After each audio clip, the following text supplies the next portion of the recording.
How well am I using my time? This is a question I'm always asking myself.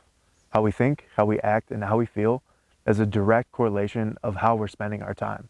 Continuing from last week, our superpower is choice, and how we spend our time is under our control. It's always going towards our attitude or our effort. Now think about how you're using your time. Are you following through on your commitments? Are you mindlessly scrolling through social media? What are the thoughts that you're going through our head? Because thinking takes time. Everything we do takes time. So if you spend more time thinking, oh, I'll never get this, oh, why me, just the victim mentality, then the longer you're going to stay in victimhood. And those are the results that we would be producing with that. But when we spend our time doing positive things, having positive habits like getting enough sleep, eating right, exercising, taking time to just do things that flexes our mental muscles and things that allow us to be creative. These are all productive ways of spending our time and lead to fulfilling lives. The first step in taking control of how we use our time is creating a schedule. Pick up any personal development book or listen to any successful person and they'll tell you that one of the keys to success is having a strategy.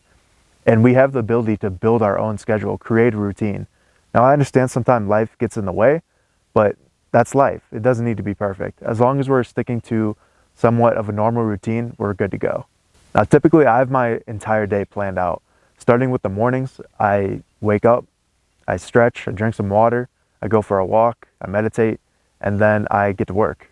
And how we end our days is just as important as how we start them. I like getting done with the hyperscans, marking out my charts, analyzing, making up my plans, what I'm going to do for the next day, and then brush my teeth, wash my face, read a book, and then get to bed. This allows me to get a good night's sleep and get ready for the next day.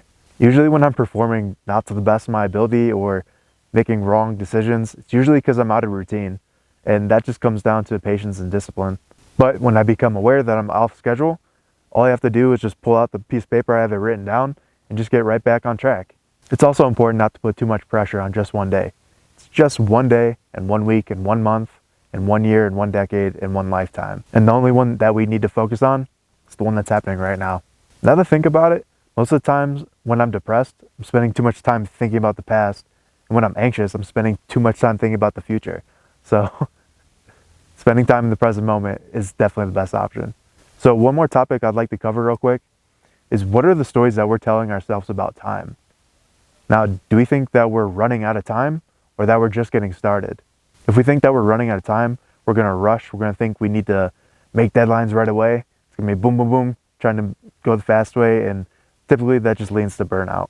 But when we realize that we have all the time in the world and all we need to do is just focus on right now, we're able to just relax and just focus on doing it well and just enjoying the ride.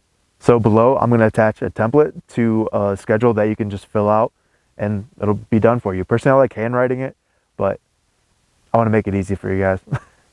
So I'm going to wrap this up. Thank you guys so much for watching as always. I appreciate it, and I'll catch you on the next one.